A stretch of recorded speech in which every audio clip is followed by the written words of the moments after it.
Tuesday, 3:17 p.m. My cursor blinked beside a sentence I'd rewritten 5 times when Marcel burst from his glass office. "Deadline's on you," he snapped, grabbing the stapler from my desk. I opened my mouth to explain the missing sign-off, his, when metal flashed. Pain detonated above my temple. My chair skidded backward. Cold carpet pressed against my cheek. Fluorescent lights hummed above me like angry bees. Someone yelled my name, but the world narrowed to white noise and the taste of pennies flooding my mouth. In the ambulance, a paramedic asked me what day it was. "The day I quit being quiet," I said, surprising us both. They stitched me at the hospital. They scanned my brain. I stared at the white ceiling tiles and replayed his face. No remorse, just annoyance that gravity, not guilt, had interrupted his tantrum. I promised myself one thing as discharge papers rustled in the nurse's hands. I would not be the story they wrote for me. I would write it myself, starting tomorrow. My head throbbed with every heartbeat, but my resolve felt steady for the first time in months. The ER doctor handed me concussion care instructions and warned me about returning to work too soon. I nodded, already planning to ignore half of what he said. I had to go back. I had to face this head-on. HR's conference room smelled like dry erase marcelers and fear. Denise from HR folded her hands on the table. "We're so relieved you're okay," she said, voice set to soothing podcast mode. A printout sat between us. Mutual resolution agreement. Translation: sign this, waive everything, and we'll mediate your misunderstanding with Marcel. Marcel felt terrible, she said. Tensions run high in Q4. I pressed the ice pack to my temple and read the clause about no future claims. The legal language swirled in my concussed brain. "So he keeps his job?" I asked. "We're focused on restoring harmony," she said. Harmony. The word hung sour in my mouth like spoiled milk. "I'm not signing," I said. Denise nodded, a blink too slow. "Take time to reflect," she murmured. As I stood to leave, she added, "And please refrain from discussing this with clients." That was when I realized who they were protecting. It wasn't me. It wasn't us, the employees. It was the revenue. Their bottom line mattered more than my safety. I glanced at the agreement one more time before walking out. The word confidential appeared 7 times in 3 pages. They wanted my silence more than my healing. The fluorescent lights felt too bright, making my head pound harder with each step toward the door. I came back to the open office with concussion papers in my tote and a headache that pulsed with every printer beep.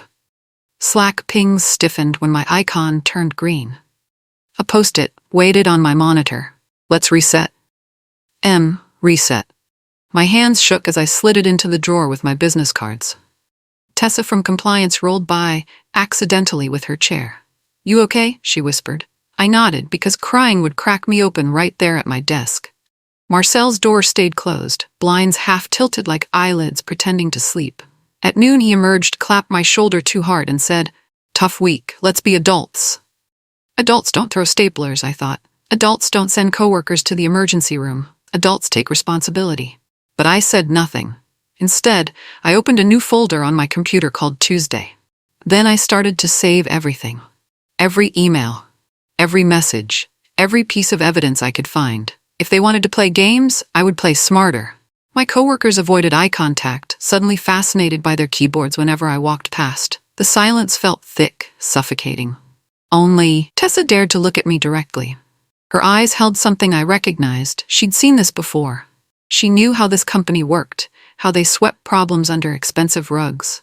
In the folder, I dropped the email chain where I'd asked 3 times for Marcel's approval. His last reply? "Tomorrow." The file metadata showed the client brief stuck waiting on his initials. The delay was his fault, not mine. I took screenshots, then saved the screenshots of the screenshots because I was learning how truth gets edited in this place. I printed the concussion diagnosis and tucked it under my keyboard. The weight of it steadied me somehow. When Denise pinged, "Quick check-in?" I ignored it and emailed myself the whole thread to a private account I'd created at 2 a.m. under a boring alias nobody would suspect. If they wanted harmony, they could hum to themselves. I wanted evidence. I wanted proof that couldn't be deleted or denied. I wanted a paper trail so clear that even their lawyers couldn't explain it away. My mom called during lunch. "How are you feeling, sweetie?" I lied and said fine. I couldn't tell her the truth yet. that her daughter was building a case against her own boss. She'd worry too much, want me to quit immediately. But I needed to see this through properly. I needed documentation, strategy, patience. My sister always said I was too cautious, too quiet. Maybe those qualities would finally serve me well. I refreshed my email obsessively, saving each new message before they could disappear. At the check-in, Denise's smile tightened like a stretched rubber band. "We need to be mindful of tone," she said. "Legal is sensitive about these situations." She slid a new version of the agreement toward me. The waiver language had been moved 2 paragraphs down, like a trapdoor covered by a rug. "We're also offering an extra personal day," she added, as if rest could replace accountability. As if one day off could erase what happened. "Why not suspend him?" I asked. "Investigations are complex," she said. "We don't want to ruin anyone's reputation prematurely." Mine apparently was fair game. "I won't sign," I repeated. She exhaled like I'd failed a quiz. "Let's pause then," she said. "Pausing is what people say when they hope you'll get tired and give up." I didn't. I got focused instead. Walking back to my desk, I felt something shift inside me. They thought I would fold. They were wrong. I'd spent 3 years at this company being agreeable, accommodating, quiet. I'd swallowed my complaints when Marcel took credit for my ideas. I'd smiled when he made dismissive comments in meetings. All that silence had bought me nothing but a trip to the emergency room. I was done being easy to ignore. They'd underestimated the quiet ones before, and they were about to learn that was a mistake. In the break room, Miguel from IT stirred sugar into coffee like he was hiding a secret at the bottom of his mug. "Careful," he said without looking at me directly. He asked if we log Slack DMs. I swallowed hard. "Do you?" He shrugged. "We log everything. Every message, every email, every keystroke if we need to." His eyes flicked to the camera in the corner, then to my bandage. "Badge readers keep timestamps too," he added quietly. I heard the part he didn't say out loud. "The building sees more than HR ever admits. More than they want anyone to know." I took my coffee black and my fear straight. If they were logging me, watching my every move, I would log them better. I would document everything they did. Miguel turned to leave, then paused. "The cameras save footage for 90 days. He whispered. "After that, it's gone forever." I nodded. 90 days. I had a deadline now, a ticking clock. He dumped his coffee in the sink, still half full, and left without another word. The message was clear. He'd risked enough just telling me this much. I stood there gripping my mug, feeling the weight of limited time pressing down. 90 days to get the footage before it vanished into digital nothing. I checked my phone for the date. Today was day 4. 86 days left to build my case. Tessa slid into the spare chair at my desk with a spreadsheet open on her laptop. "Anonymous complaints," she said quietly, glancing around to make sure nobody was listening. "I shouldn't show you this." 3 prior incidents involving Marcel. Thrown mouse, slammed keyboard that hit a junior's wrist, a file box misplaced onto a temp's foot. All settled, all sealed, all labeled, addressed internally. My stomach dropped like an elevator with cut cables. "Why is he still here?" I asked. "Retention," she said softly. "He brings in accounts, big money accounts." The word accounts felt like spit in my mouth. I asked for copies. She shook her head. "I can't risk my job. But you didn't hear me say the building keeps surveillance backups for 90 days. She closed her laptop and rolled away before I could thank her. 90 days. Miguel had said the same thing. The message was clear. If I wanted proof, I needed to move fast before it disappeared forever. I pulled up my calendar and marcelled day 90 with a red flag. The urgency made my hands shake. 3 other people had been hurt, and the company had simply paid them to stay quiet. How much money had they spent covering Marcel's violence instead of firing him? I thought about those victims, wondered if they still worked here, if they watched me from across the office with sympathy or resentment. Did they wish they'd fought harder? Or were they relieved they'd taken the money and moved on? The facilities manager, Stan, loved telling stories about the office flood of 2019. I listened, laughed at the right moments, and casually asked about the new cameras. "They're good," he said, pride bright in his eyes like a kid showing off a school project. "Wide angle, audio in common areas, separate server for storage." "Separate," I repeated carefully. He nodded. "I doesn't control it. Third-party vendor handles everything." I thanked him and walked outside into sun that felt like permission. If the video existed off-site, it hadn't been quietly lost or deleted to protect Marcel. Later that night, from my kitchen table, I found the vendor listed in the lease addendum buried in public documents. I drafted a polite, terrifyingly specific email, as if I were just a person trying to verify a maintenance ticket. Nothing threatening. Nothing that would raise alarms. Paper trails have a way of answering when questions sound inevitable. When you ask the right way, people tell you things they probably shouldn't. I read my email 3 times before sending it, making sure every word sounded innocent and procedural. My finger hovered over the send button. This was it, the point of no return. Once I requested that footage, the company would know I was serious. They'd know I wasn't going away quietly. I hit send and closed my laptop. Sleep came hard that night, my mind spinning with possibilities and fears. What if the footage wasn't as clear as Stan said? What if they refused to release it? I reread our master service agreement with Northland Manufacturing, the account Marcel bragged about like it was a trophy over his fireplace. He mentioned them constantly in meetings. Buried in Exhibit D, a code of business conduct clause requiring vendors, us, to maintain safe workplaces or risk immediate contract suspension. Violations must be reported within 5 business days. I stared at the date on my hospital bracelet and counted. They hadn't told Northland. They'd kept it quiet, hoping I would disappear or give up. If HR wouldn't move for decency, they would move for dollars. The floor suddenly felt less like a trap and more like a chessboard. I had pieces they didn't know about yet, moves they couldn't predict. Marcel thought he'd won when that stapler connected with my skull. He had no idea the game was just beginning. I made copies of the contract section and highlighted the relevant clause in yellow Marceller. My hands trembled slightly as I worked, not from fear but from something else. Anticipation, maybe even excitement. For the first time since Tuesday, I felt like I had real power. Not the kind that comes from throwing things or yelling, but the quiet kind that comes from knowing something others don't. I counted the days again. We were already past the 5-day reporting window. They'd violated their own contract with their biggest client. The leverage felt solid in my hands, heavy and real like a weapon I'd finally learned how to use. Denise called me back to HR. Final offer, she said brightly, which means first offer we'll admit exists. 2 extra days off, a coaching session for Marcel, and a confidential note in his file. That was it. That was their idea of justice. Where does that note go when he gets promoted? I asked. She didn't answer. Just shifted papers around on her desk. I'm consulting counsel, I said. Her smile cracked a millimeter like ice on a frozen pond. We hope to keep this internal, she said carefully. Me too, I thought. Just not the way you mean. I wanted this resolved. But I wanted it resolved fairly. I wanted Marcel to face real consequences, not a slap on the wrist and a coaching session that would be forgotten by next quarter. I stood up to leave. I'll be in touch through my attorney, I said. It felt powerful saying those words out loud, watching her face change, seeing her realize I wasn't going away quietly. Her expression shifted from friendly to calculating in seconds.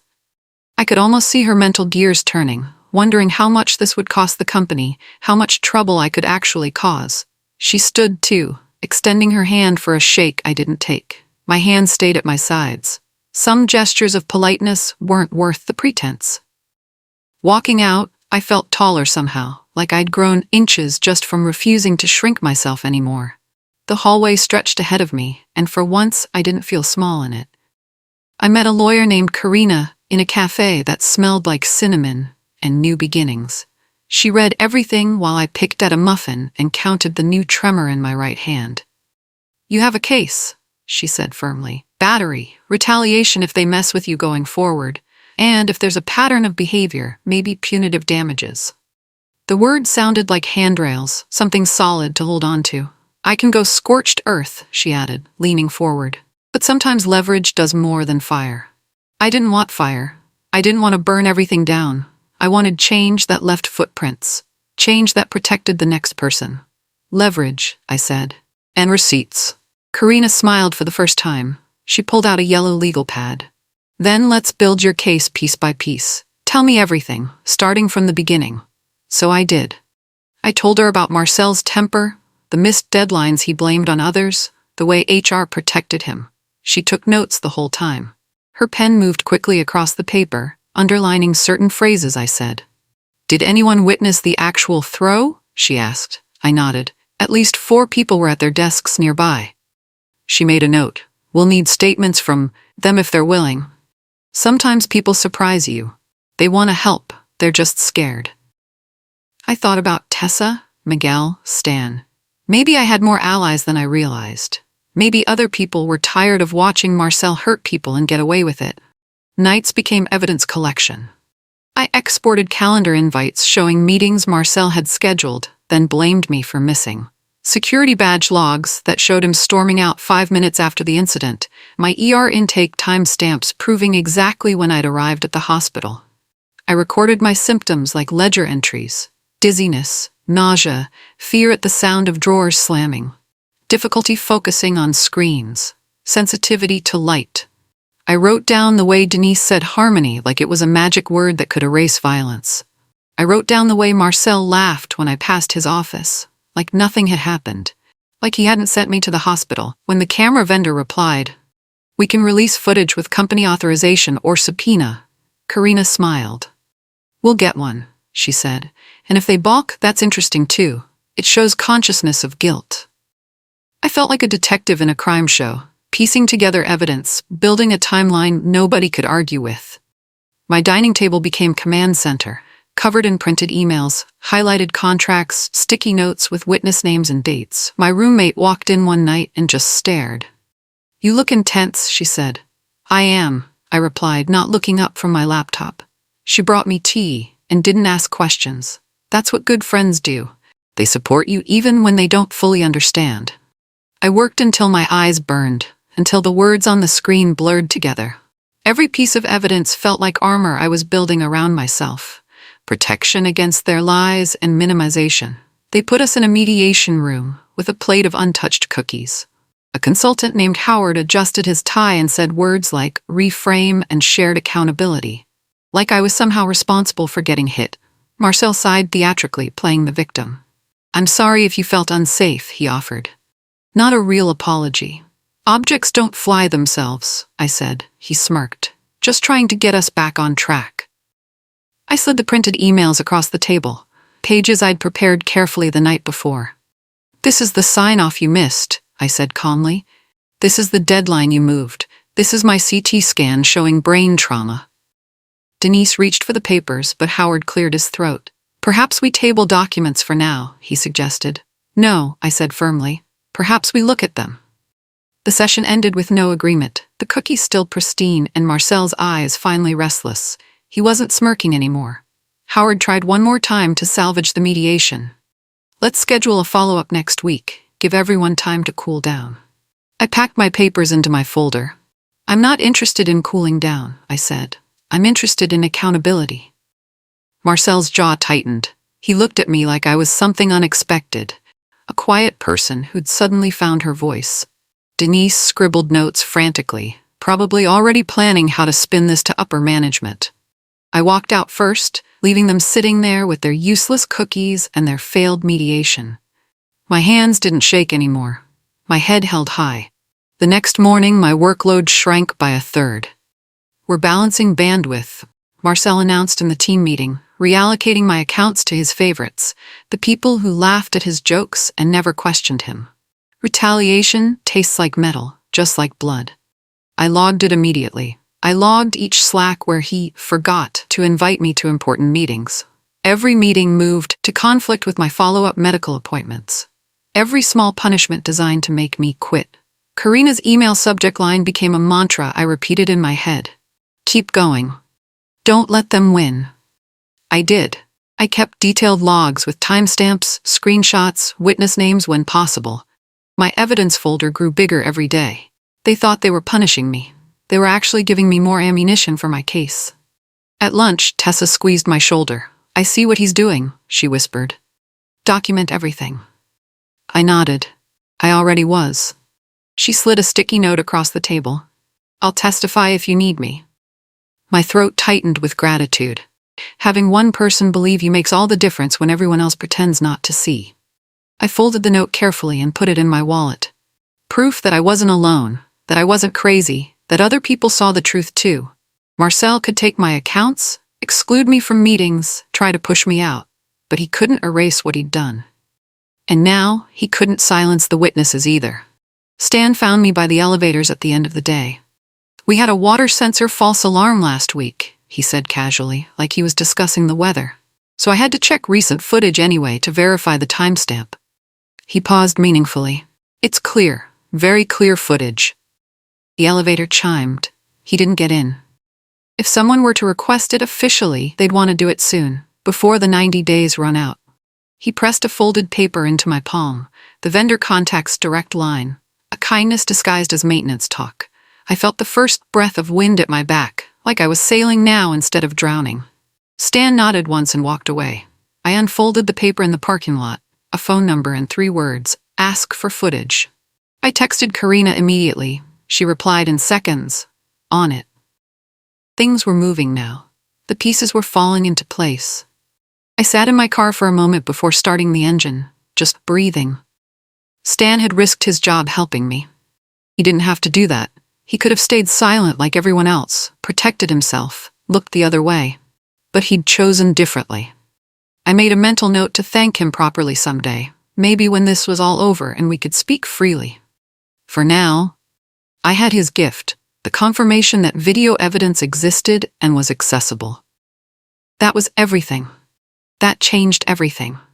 I drove home with the radio off, my mind already racing ahead to what would happen next.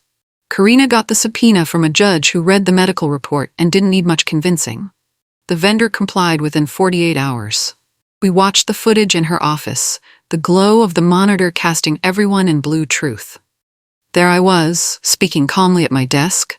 There was Marcel, the swing, the hit, the way he froze immediately after. Then he glanced at the camera and turned his back like a child caught stealing cookies.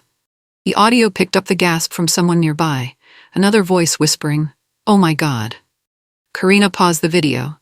"This is not a misunderstanding," she said quietly. "This is assault on camera." I nodded, fists tight in my lap. "It's a pattern," I replied, thinking of the other victims Tessa had shown me. "He's done this before." I didn't cry watching it. I took notes instead. I watched it 3 times, memorizing every detail. This was my proof.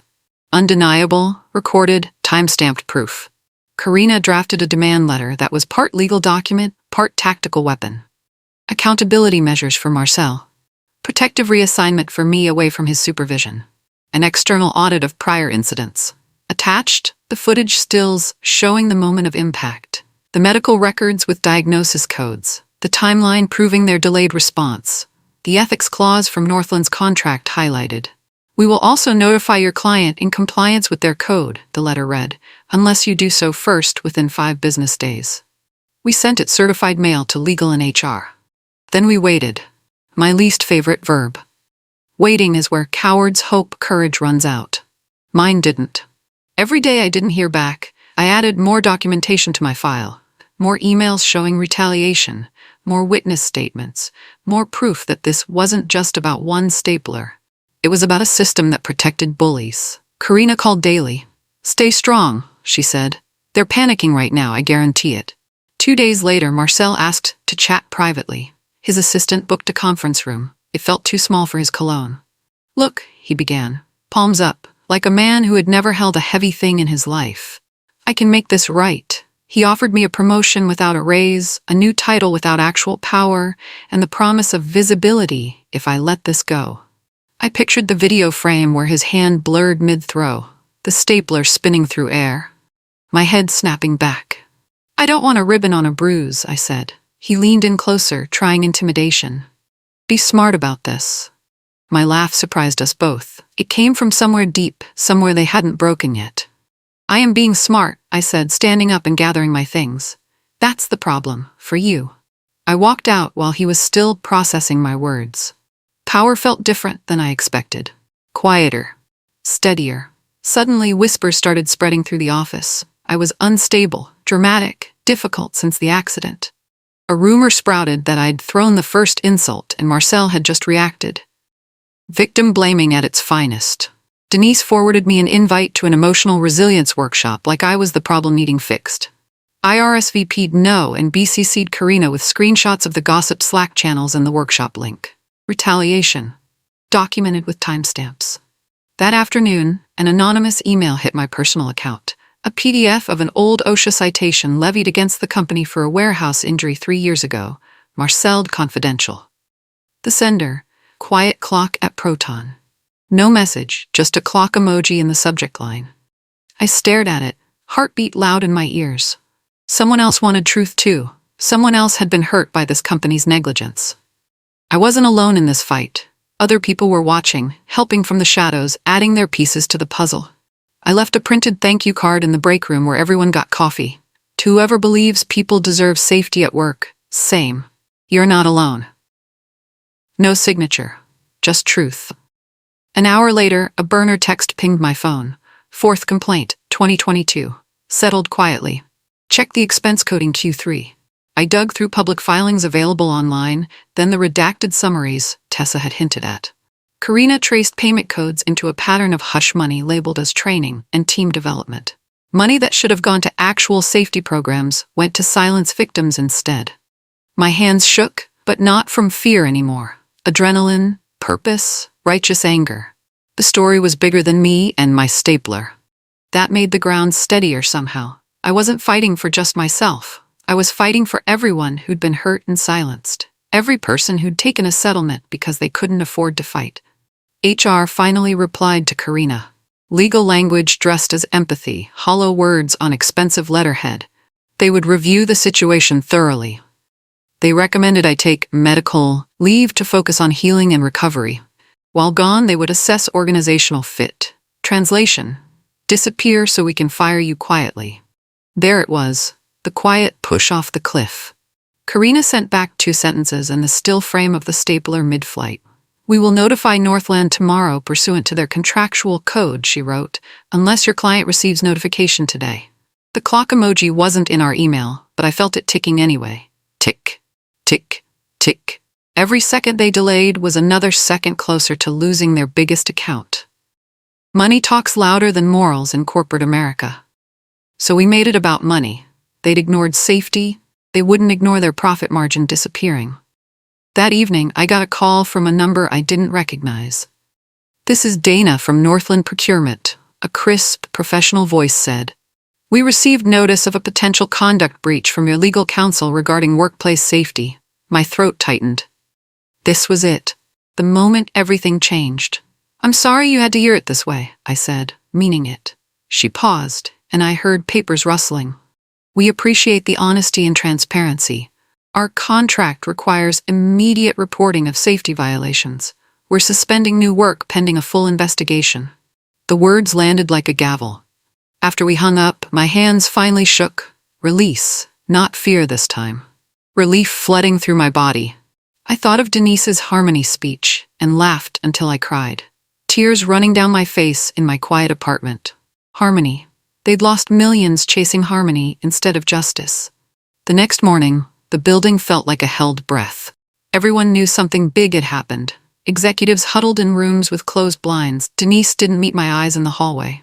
By lunch, an all-hands meeting appeared on our calendars. Important company update. The CEO spoke in that careful crisis voice, words chosen by lawyers. We take workplace safety seriously, she said, reading from prepared notes. An external review is underway. We're committed to transparency and accountability. Marcel's title disappeared from the org chart before the meeting even ended. Just gone, like he'd never existed. He stalked out under the weight of his own silence, box of desk items in his arms. As the elevator doors closed on him, a Slack DM arrived from Quiet Clock. Good, but finish it. I knew what that meant. It wasn't about one man. It was about the machine that kept him running. The system that protected him. We had to break the system, not just remove one piece. Karina and I met with the board's special committee. 3 executives I'd only seen in company photos. I brought timelines, receipts, and the truth, unsoftened by corporate speak. Tessa submitted an affidavit about prior complaints. Miguel provided a statement confirming logging policies and the preservation of footage. Stan confirmed the third-party server stored everything. The pattern unfurled across the conference table. Incidents minimized, payouts coded as training expenses, HR scripts copy-pasted word for word, harmony used like gauze over a wound that needed stitches and antibiotics. The committee chair, an older woman with steel in her eyes, asked what I wanted. Not money alone, not revenge. A real safety program, I said. An external ombudsperson. Transparent reporting anyone can access. Training that isn't a cover for hush money, and a written apology I can show my mother. The room went quiet. Then the chair nodded once, firmly. Done. All of it. You have our word. A week later, my inbox pinged. A formal apology, signed by the CEO, not templated or generic. A settlement that acknowledged harm, not just risk management. An offer to return with protections I never thought I'd have. Different department, same pay, guaranteed no retaliation. I read it twice, then hit reply. I decline the return offer, I wrote, hands steady now. I'm choosing the kind of work where I never have to argue for my safety, but I accept the settlement and the reforms. I forwarded the apology to my personal email, printed it, and tucked it beside the ER discharge papers in a folder I'd keep forever. On my last walk through the office to collect my things, the lights buzzed as always, but the floor felt lighter. In the lobby, I ran into Denise. She looked smaller somehow, diminished. No hard feelings? She asked quietly. None, I said honestly. Just new rules for everyone who comes after me. Outside, the air tasted like metal and rain and relief. I didn't look back. I didn't need to. The story was finished, and for once, it ended on my terms.